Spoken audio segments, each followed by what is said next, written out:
Hey guys, so welcome back to the Great Ace Attorney 2. Let's carry on where we left off. SHAMSPEARE is on the stand, and he's got something to say about what exactly happened to the poor bugger who got poisoned. And everyone's blaming Soseki because of course they are. The guy is cursed, goddammit.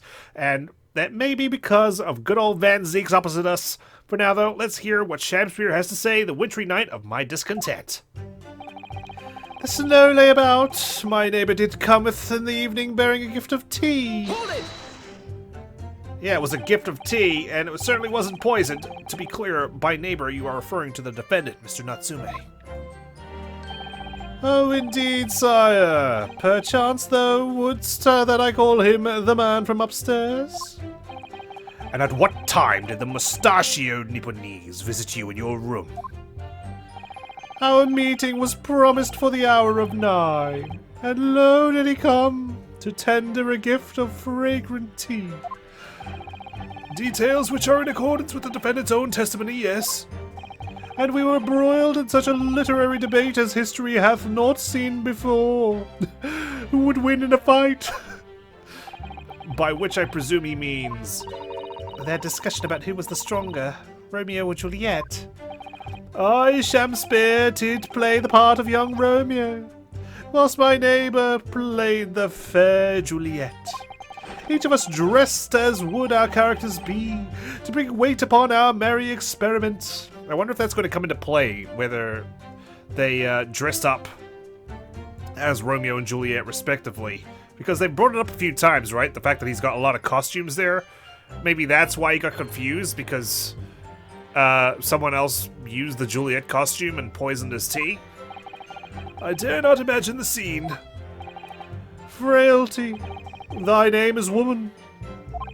Canst thou imagine how dismayed I was? Yes, I had heard of the Eastern art of Jiu-Jitsu, but how the hell did you hear about Jiu-Jitsu back in this time? Ne'er did I dream 'twould be a skill practiced by the comely maiden. Juliet beat Romeo up? This is not helping our case. I believe the court has heard enough about your earth-shattering literary debate. Perhaps you could reiterate your statement about the tea that the accused brought to your room. My liege, I am thy servant. Gladly I would do thy bidding. God, the way he talks, damn it. But marry, bitter was his drink, and when he left I did fall prostrate on my table. Hold it! What are you talking about? Let me stop you there. Mr. Natsume left your room at 11 o'clock, but it wasn't until after 2 that the poison made you collapse. That amounts to more than 3 hours of missing time. Yeah, well, let me boogie and think about this for a second. Let me do my own dance of deduction. If the defendant had really put the poison into your tea, that 3-hour window of time is something you're going to have to explain. In great detail. I want a minute-by-minute analysis. Gladly. 'Tis an easy task. What? No, I'm pointing my finger. You're supposed to be shuddering and hesitating. I did drink of the tea not while my guest didst tarry, but after he took leave of me. Faith, 'twas stone cold, but at 1 hour post midnight, verily were my lips parched. Such a roundabout way of freaking talking. Objection! That doesn't sound normal. None of what you say sounds normal. Nay, 'tis quite ordinary, sire. After all, thou wouldst recall our fury debate. Amidst such argument, there'd be no time for fairy tea. Romeo and Juliet again. Who was stronger? Mr. SHAMSPEARE, in summary, allow me to confirm. Did you not come here with the intention of naming your attacker? But of course, my liege. 'Twas the stooped lover of words that attempt to shuffle me off this mortal coil. Ugh, we all know what that means. Yes, even I can understand that. 'Twas the tea alone did pass my lips that late hour, not else. Hold it! Nothing else, not a bar of soap? So, you didn't have any kind of evening meal? Dinner? Supper? Are you a struggling actor, sir? You can't afford to put food on the table? Literally? Fie on luxury, fie on gluttony. To eat thrice daily is but a waste of time. I have to watch my figure, you know, to go on the stage. Sorry? It's for my headshots.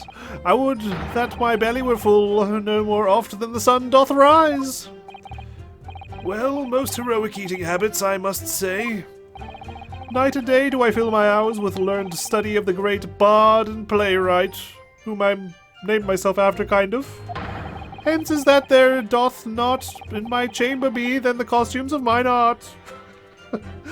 I take it to mean he has nothing else in his room but the costumes. That would appear to be the case, as even a rodent was found starved to death in your room.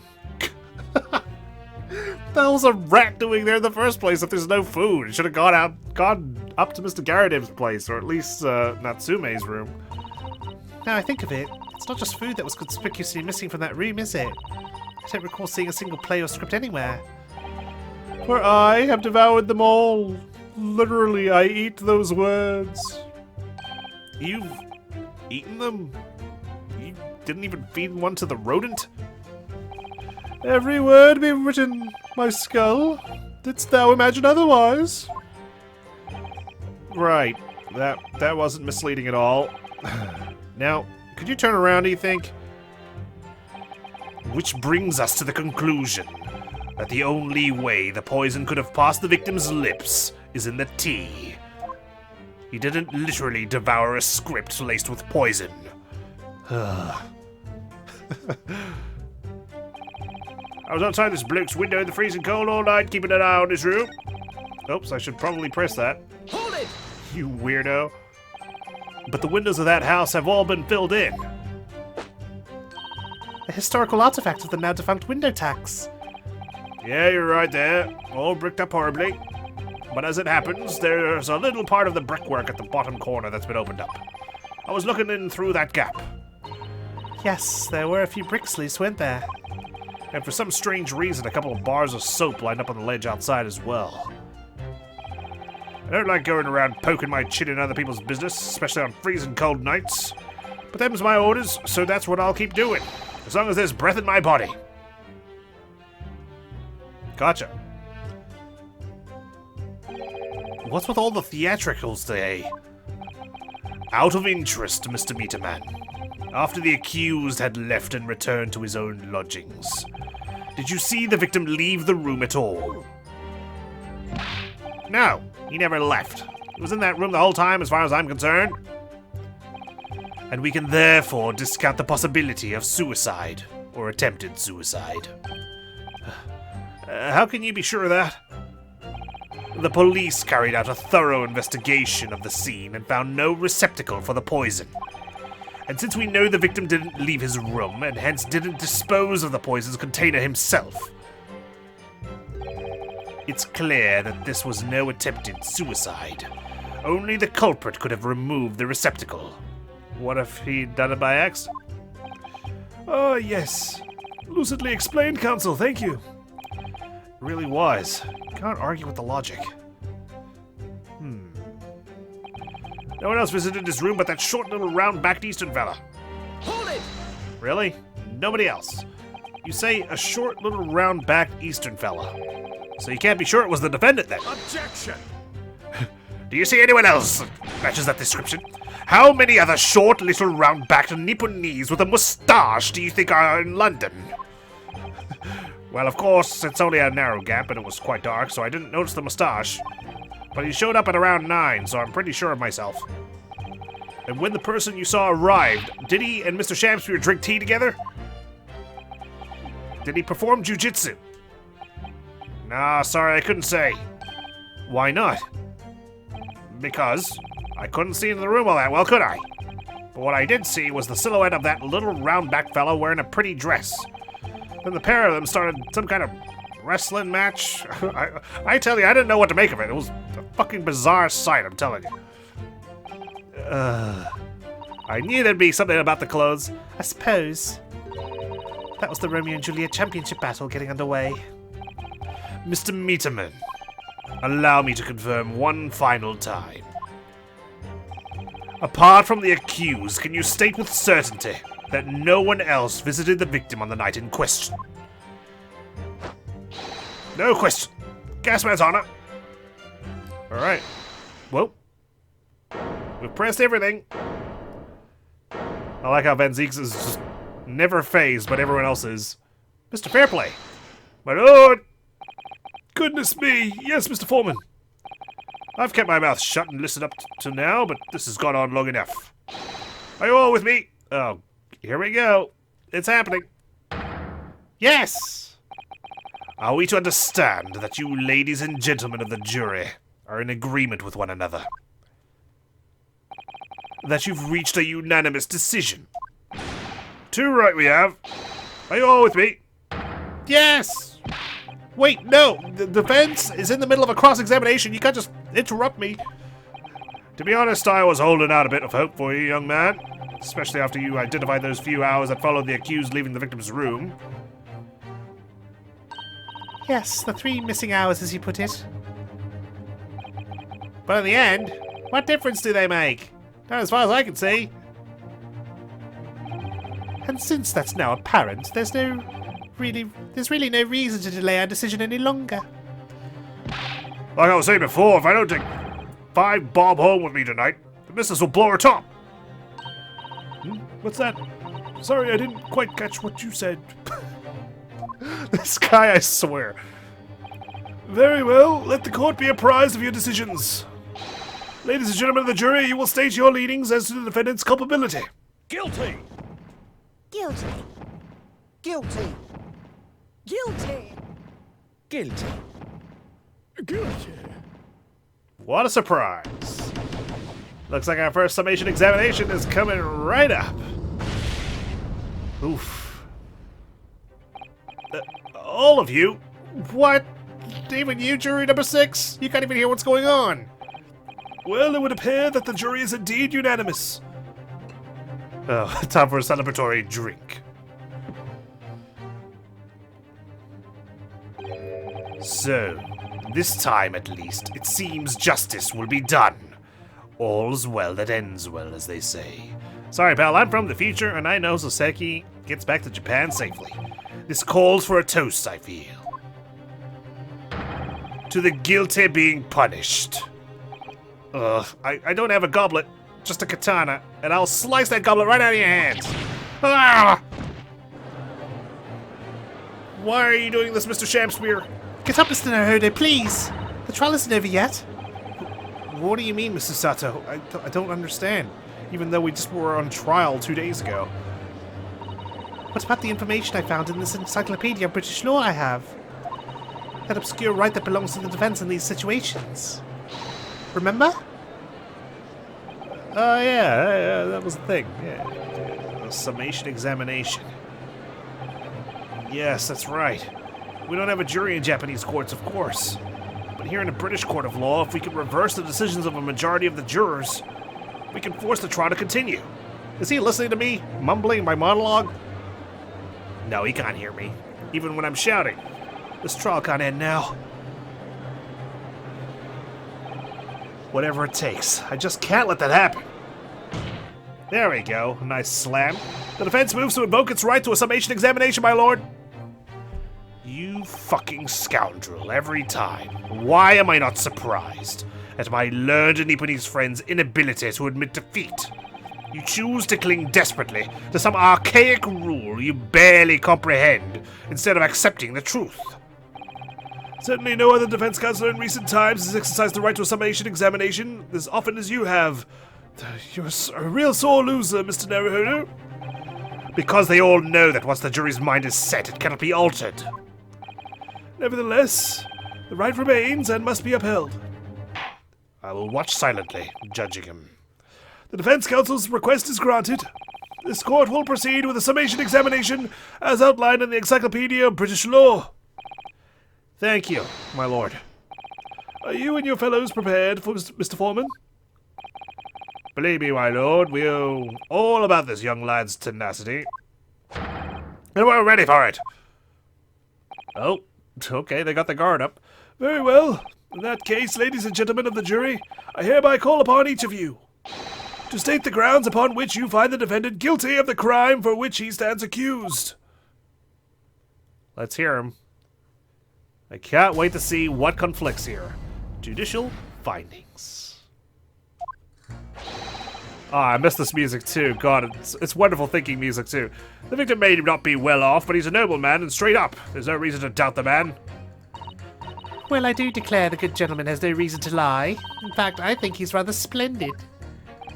Just look at the cues by comparison. He's Japanese, sleeps all the while, and has a moustache. Very fishy. It's always the moustache. There's no evidence to suggest the gangling actor's a fraudsman. For now, at least. Which means I'm gonna have to dig some up. I really don't care, like. I see this try to end quickly.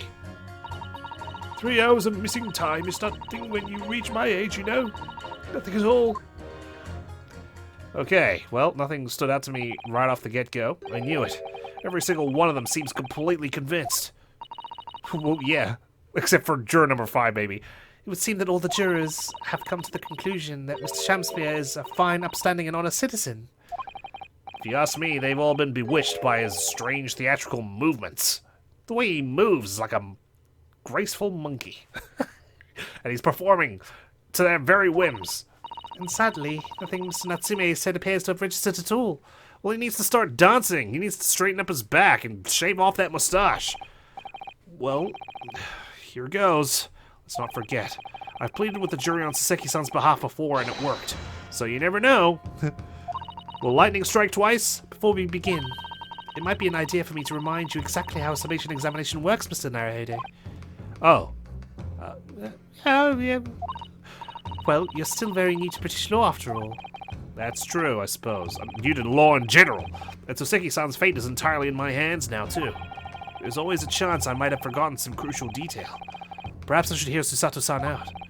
I wonder, should I let her talk me through it again, or not bother? Refresh my memory, why not? It has been a year. Although I'm pretty sure I know what I need to do. Alright, so if you remember, the key to changing the jurors' minds is to things that they say themselves. We need to pit them against each other. We need to find conflicting testimonies, right? Yes, it's coming back to me. First, it's important to listen very carefully to each juror's statement. Then, if it sounds as though one of those statements might contradict another, I have to pit the corresponding 2 jurors against each other to prove one or the other one of them wrong. Yes, that's right. In many ways, it's very similar to a normal cross-examination. Alright then. All that remains now is to do it. Without further ado, please, counsel, proceed with the summation examination. Understood. I will take my sweet time. Yes, my lord. Approach. Look at SHAMSPEARE bloody grinning. It's in his name. Sham. How the hell is he an upstanding citizen? The defense is rebuttal. The victim may not be well off, but he's a nobleman and straight up. There's no reason to doubt the man. We're going to need to find something to bust through that and this one too. To declare the good gentleman, there's no reason to lie. In fact, I think he's rather splendid. We might need to press some of these. Look at the accused by comparison. He's Japanese, stoops all the while, has a mustache, very fishy. No evidence to suggest the gangly actor is a fraudsman. I feel like that's going to be something we're going to pit against someone. Let's press juror number 5 here. Why does he want... I mean, we know why he wants to try to end quickly, but let's see what he really... What he's going to use as basis for finding him guilty rather than just wanting to get out of here. You keep talking about needing to take home some money. What's that all about, sir? Finish last. That's what it's about. What's that? I'm talking about the Derby at Hyde Park, aren't I? It was the Queen's Cup last week, wasn't it? A derby? It was a dead cert, that's the thing. I couldn't lose, so I took my wife's secret savings, like. But then, that hopeless old mare went and did the unthinkable. Ah, that stupid finish last. Oh dear, I think it's clear what happened, isn't it? This is the day the missus uses her savings for a trip down the pub. So come on, let this business lie now, just give it up. No, that's not going to happen. This is an innocent man about to freaking get imprisoned because you are in a hurry to cover up your betrayal of your missus and her money. Don't dip your hands in her pockets. 3 hours of missing time is nothing when you reach my age, you know. Nothing at all. Hold it! What do you really mean by that, sir? Well, I'm not one to boast, but I get up at 5 every morning, I do. At 5? You're a really early riser then, aren't you? Most old people are. What's that now? I said you're an early riser. Oh, well, I wouldn't say that. I mean, I like to while away the hours in the evening reading books as well. But by about 2 in the morning, I'm usually too tired to go on. You sleep for 3 hours. He sleeps at 2 in the morning and gets up at 5. Oh my, that means he only has 3 hours of sleep each night. What's that, dear? Only 3 hours of sleep each night! Well, that's right. You see? 3 hours of missing time. Like I said, it's not much, is it? That's why my eyes are closed right now. I'm actually fast asleep. I'm sleep talking and sleep listening. This really isn't helping. Great. Well, the last two are a wash. The key to summation examinations is identifying contradictions between jurors' statements, Mr. Naruhodo. Right, and once I've found two jurors whose statements can't coexist, I need to pit those jurors against each other. Then hopefully when they see what they're saying doesn't make sense, they'll change their leaning. Yes, and if you're able to change the minds of the majority of the jurors, the trial will continue.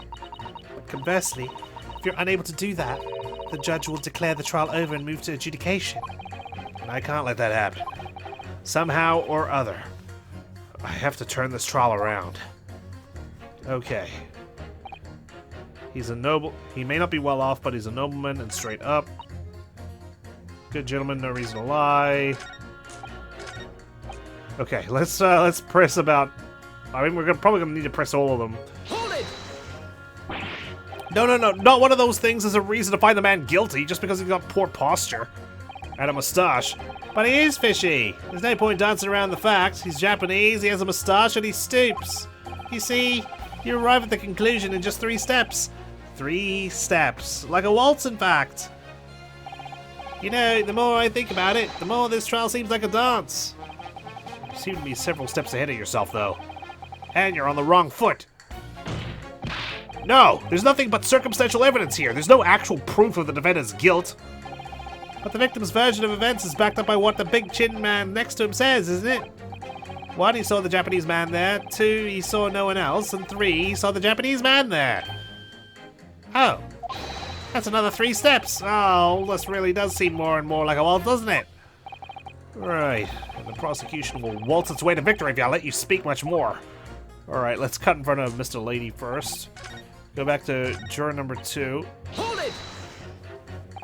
Are you saying you believe the man to be trustworthy because he's rather splendid? No, that's not what I said. The point is, the man is the victim here. What reason would he have to lie? And yes, he is rather splendid. So you say, yet again. Meanwhile, the man who stands accused behaves so suspiciously it's exhausting to look at him. I'm afraid he's not splendid at all. Splendid logic there, madam. Thank you so much. Way to judge a book by its cover. For Saseki, he may not appreciate that fact because he's a literary, scholar. Okay. We're getting nowhere. Bruce? Hold it! Well, there are plenty of people in London who seem noble but poor. Couldn't some of them also be liars? I've no doubt about it. Like that shaky client of yours, for example. Absolutely not. Mr. Natsume is no liar. Look, the point is, the only thing that passed the victim's lips that night was that Japanese man's tea. When you take the gas man's testimony into account as well, the truth couldn't be any clearer. Well, that's alarmingly logical. For a juror, how dare they use their brains? But let me be frank here, I'm a gentleman with a gentleman's values. It turns out that these old Shakespearean chum is a rotten liar after all. I'd gladly change my decision about the defendant.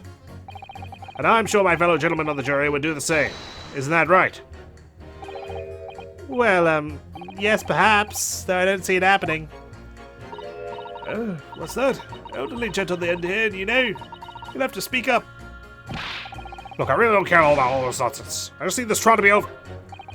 How many gentlemen do we actually have on the jury, then? Alright, sir, I may hold you to that. Don't forget what you said. You promised. You promised. You said under oath. Okay, well, there's only one more person to press. That's juror number 4. Then we're gonna have to start trying to figure out what we can use to pit against these guys. Hold it! A fraudsman. What do you mean by that, madam?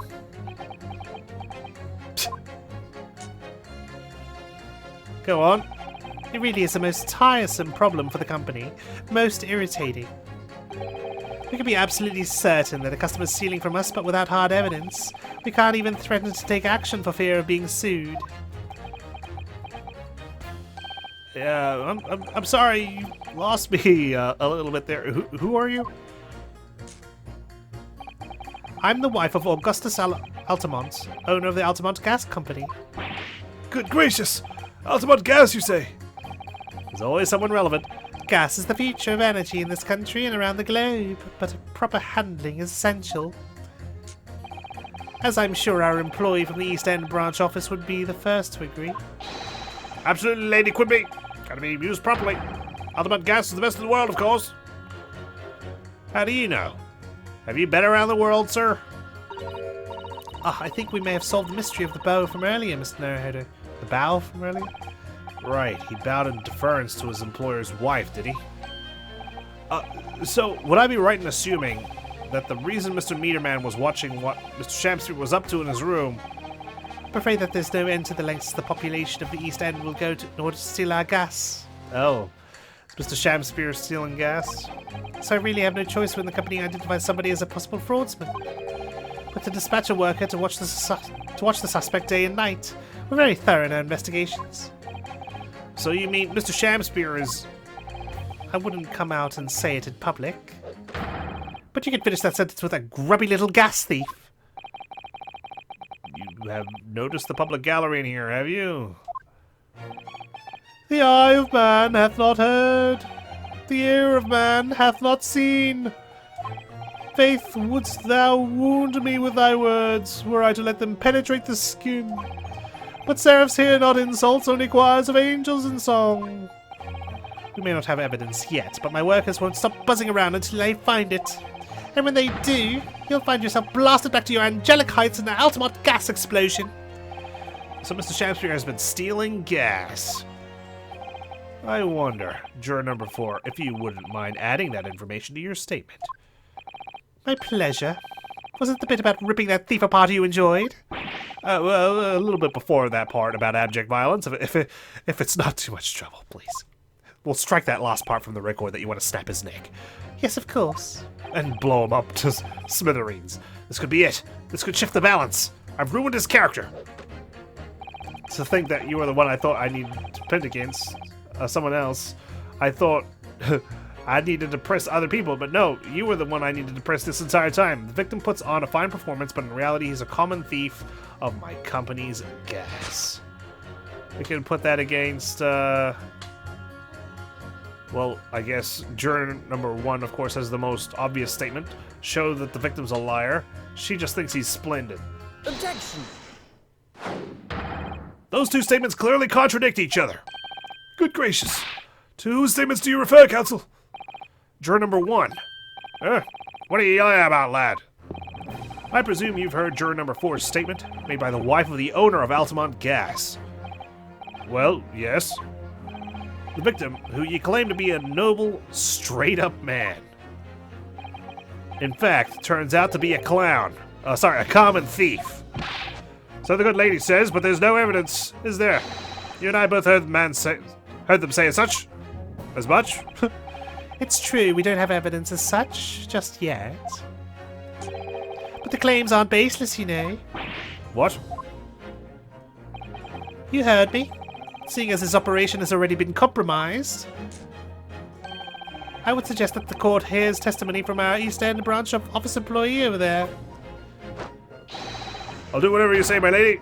Gas man's on it. There he goes, bowing again. Juror number 1, you say you're a man of your word. You promised. You said you're gonna convince everyone to overturn your guilty verdict. If I could show that Mr. SHAMSPEARE was a liar, you assured me that you would reconsider your decision about the defendant's guilt. Yes, I did say that, I guess. And as a man of my honor, I'll hold to it. As I'm sure the other gentlemen of the jury will. Me? Oh, well, yes. Now that we've found out the man's a liar, perhaps we ought to consider the matter further. Well, if I'm perfectly honest, I haven't heard half of what you've all been saying.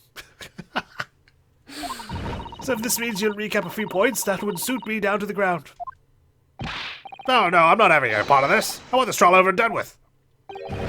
In that case, I shall change my leaning.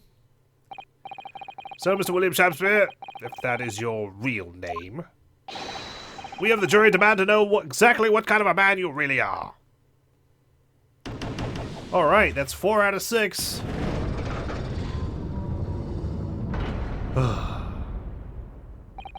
That's 4 jurors. 4 for not guilty. Yes, Mr. Naruhodo. Victory! Well, for this battle, not the war. Order! Order! Well, this is quite extraordinary, I must say. As a result of the defense's summation examination, the jury's leaning has changed. Now only 2 jurors say guilty, whilst 4 say not guilty. I therefore declare this court to be in a state of disaccord, and order the trial to continue. Alright, we did it! Sorry, Van Zeeks. Toss that goblet aside, or crush it in your hand. Just don't burn the courthouse down. There it goes. You have spoilt the bouquet, Mr. SHAMSPEARE. The ladies and gentlemen of the jury now find they are unable to trust you, the victim.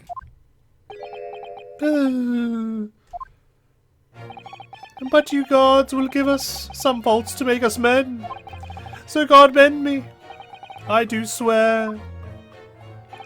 This gas man speaketh that which concerns him most, naught but gas, naught but thin air.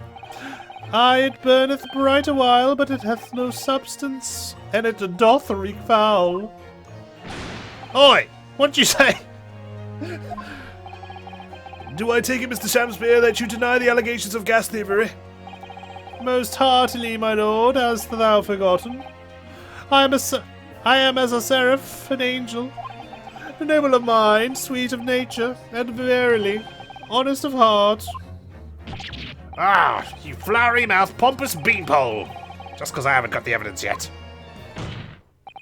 Mr. SHAMSPEARE, if, in fact, you are not noble of mind, sweet of nature, or honest of heart, if you are a liar, then your testimony should have no sway in this courtroom. It is my considered opinion that at the present time no other possible culprit of this crime has been identified.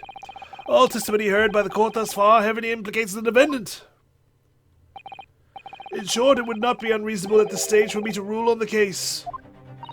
What? No, that's ridiculous. Just because we haven't found an actual culprit doesn't mean we just try the defendant even though it's unlikely it was him. Oh no. I mean, of course, it's Ace Attorney, we gotta. However, in light of the fact that the jury has expressed concern about the fidelity of this witness, I believe it would be inappropriate for this court not to pursue the point further. Objection! I assure you, my lord, that would be a waste of the court's time. The gas in this case are unrelated. Juror number 4. Yes. Didn't you say before that although you had no hard evidence to prove this man has been stealing gas, you have strong grounds for suspecting him? That's right, we do. Don't we, worker? Absolutely, Lady Quimby. Gasman's honor. Very well then, we'll hear your testimony now. You will tell the court precisely why you believe the victim, Mr. William SHAMSPEARE, has been stealing gas. Yes, my lord. It'll be my pleasure. On the ultimate gas name, I swear. If I may, my lord. Go ahead, madam. This worker's testimony may have a significant bearing on the good name of my husband's company.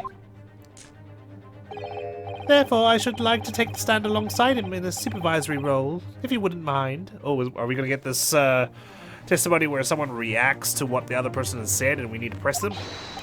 Wahoo! Oh, yeah, sweet as honey. Yeah. Very well, although he does seem jolly excited. As an exception, I shall honor your request. Thank you, my lord. You wait until the boss gives you an earful. Oh, it's gonna sting, you mark my words. Sorry. I suddenly started speaking like the judge. Too many voices mixed up. This is what happens when you don't have a collaborative partner and you gotta do everyone's voice. So you will both testify before the court on the subject of the illegal consumption of the Altamont Gas Company's fuel. Yes. Is that clear, my good man? Clear as Altamont gas, my lady. Which is the clearest in the world. That's good. Alright. Hit us with the testimony. Do you think the gas has gone to his head, Miss Susato? I think the man is just a very dedicated employee, Mr. Naruhodo. Kind of like me. Right. I will not accuse you of having gas in your head. Witness testimony. The Altamont Gas Company's investigation.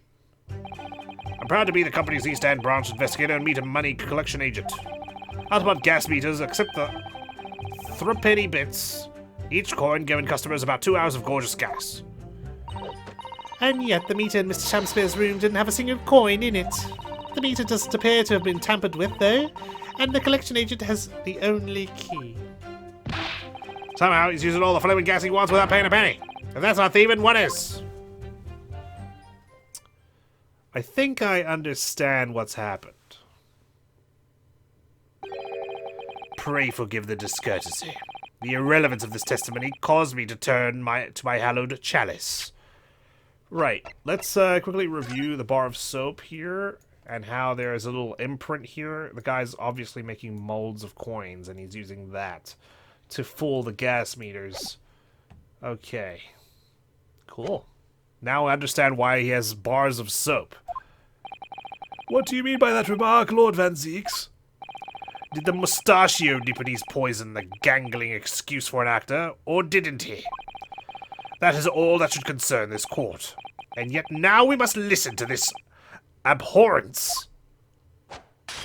I don't blame the guy. Clearly what separates the vast British Empire and your Eastern Island nation is more than geographical distance. But this could turn out to be crucial testimony. The cross-examination must go ahead. I mean, I'm grasping at straws here, pal. I'll do anything to delay judgment. I just need new information. Oh my gosh. Do what you will. Lord Van Zeeks appears to be in a violent mood.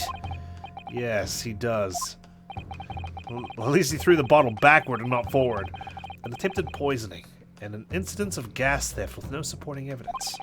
It's true that they would appear completely unrelated at first glance, but I wonder. The truth tends to be buried in the most unusual places, and the first step in uncovering it will be to establish just who and what this man really is. Imagine if juror number 4 is also the attempted murderer. Just like last time. She wanted to punish him for stealing gas, so she poisoned his tea. Alright, where do we begin on this?